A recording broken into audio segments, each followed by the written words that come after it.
कपड़े धोने वाली बहू। शादी के पहले से ही विभा को कपड़े धोने का बड़ा शौक था। कभी नल के नीचे तो कभी तालाब के पास। अरे मेरी नीली वाली लुंगी नहीं दिख रही है। विभा की अम्मा, कहाँ रखी है लुंगी? अरे वो तो विभा ने परसों ही धोकर रखी थी आपकी अलमारी में, देखो वहीं होगी। वो ना मैंने आज धो दी, मुझे लगा कि गंदी हो गई होगी। अरे कैसे गंदी हो गई थी? उसे तो मैंने पहना भी नहीं। हे भगवान, इस लड़की के कपड़े धोने की आदत से परेशान हो गया हूँ मैं। जितना तो घर में राशन नहीं आता, उससे कहीं ज्यादा डिटर्जेंट पाउडर का खर्चा है। इसकी शादी करवा दो, शादी जाए अपने घर में ही करे काम, फिर चाहे घर के कपड़े धोने हो या पूरे गांव के। हाँ ठीक बोल रही हूँ, देखता हूँ मैं कोई लड़का। वो दिन भी आ जाता है जब विभा को देखने लड़के वाले आ जाते हैं। लड़की मुझे अच्छी लगी। होने वाली सास कहती है, बेटी अगर कुछ पूछना है तो पूछ लो। वैसे तो हमारी लड़की बहुत ही शर्मीली है, जो बोल दो वो मान लेती है, इसे क्या पूछना होगा। अरे कैसी बात कर रही हो माँ, मुझे इन लोगों के घर रहना है, सवाल तो कई है। हाँ हाँ बेटा, पूछ लो ना, क्या पूछना है। आप लोगों के घर कपड़े कौन धोता है? सास का मुंह बन जाता है। देखो, अगर तुम ये कहना चाहती हो कि तुम्हें कपड़े धोने नहीं आते तो सुन लो, कपड़े मैं ही धोती हूँ, लेकिन तुम्हारे आ जाने के बाद मैं रुमाल तक नहीं धोऊंगी। अरे चुप रहना भाग्यवान, बहू बेचारी घर आई नहीं, उसे डराना शुरू कर दिया। वो क्या है ना बिटिया, अभी तक तो ये कल्लू की माँ ही धोती थी, लेकिन अब तुम्हारे पापा तो दहेज में वॉशिंग मशीन देंगे ही। तभी विभा की माँ बोल पड़ती है, सवाल भी पूछा तो क्या। वैसे भाई साहब, मशीन की तो फिर भी कपड़े धोने की कैपेसिटी होती है। मतलब जो बिटिया दे रहे हैं ना विभा, इसे कपड़े धोने का बहुत शौक है। ये आप लोगों के क्या, आस पड़ोस गांव मोहल्ले सबके कपड़े धो दे और उफ तक ना करे। बाहर देखा नहीं आपने कितने कपड़े सूख रहे हैं? सब हमारी बिटिया ने ही तो धोए हैं। बस भी करो ना माँ, शर्म आ रही इतनी तारीफ सुनकर। और तो और एक दाग निकाल कर दिखाओ तो मान जाओ। हाँ अच्छा अच्छा, माफ करना बेटा, मैंने गलत समझा। हमें तो रिश्ता बहुत पसंद है। और ऐसे जुड़ जाता है रिश्ता कपड़े धोने का शौक रखने वाली विभा का। उसकी शादी हो जाती है कोयला फैक्ट्री में काम करने वाले कल्लू के साथ। शादी के बाद अचानक विभा चिल्लाती हुई सास के पास आती है। सासू माँ, अरे सासू माँ कहाँ है आप? ये तो धोखा है, धोखा दिया आप लोगों ने मुझे। इसे ससुर के चक्कर के बारे में पता चल गया। अरे तो उसमें तुझे क्यों धोखा मिला है? अरे नल में पानी नहीं आता, कपड़े कैसे कब धुलेंगे?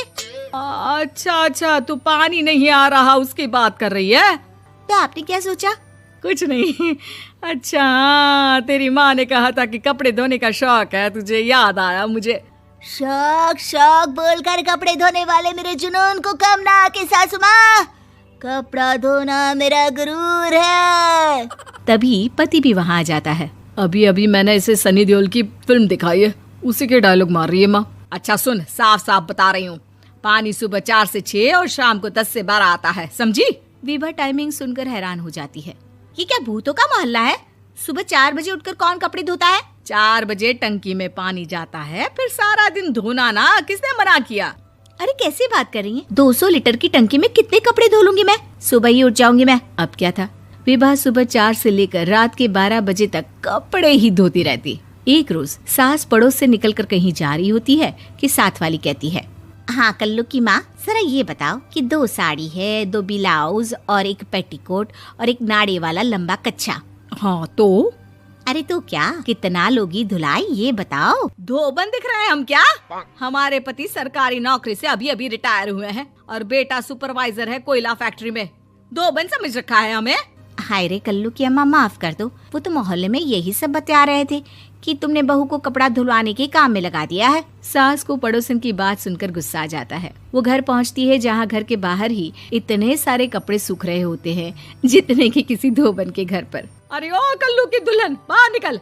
माँ जी यहीं आ जाओ, बाथरूम में चादर धो रहे हैं हम। अरे अभी हम धोते हैं, तुमको बाहर निकलो। ये आस पड़ोस वाले बोल रहे हैं कि हम बहू से कपड़े धुलवा धुलवा कर उसे कपड़ा धोने वाली बना दिए हैं।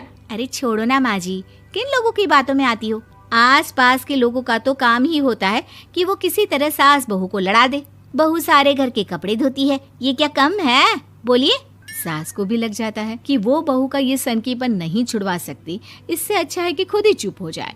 एक रोज सास और बहू मंदिर जाते हैं, जहाँ सास की साड़ी वहाँ खड़ी भीख मांगने वाली से मिलती है। माँ जी क्या बात है, आपकी साड़ी उस भिखारन से कितनी मिल रही है ना? हाँ हाँ देखो तो, दोनों की साड़ी मिल रही है। क्या बात है कल्लू की अम्मा, तुम खुद को तो अफसर की बीवी बताती हो और ऐसी सिंपल सी प्लेन साड़ी पहनकर घूमती हो। सिंपल और प्लेन नहीं है ये साड़ी। तो क्या सोने के धागे से फूल बने हैं?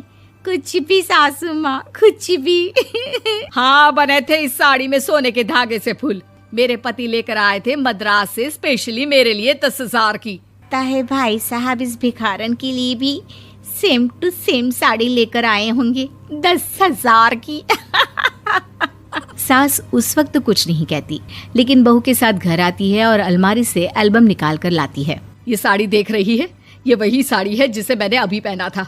इस साड़ी में ये जो चमकदार फूल दिख रहे हैं ना, ये सोने के धागों से काढ़े गए हैं।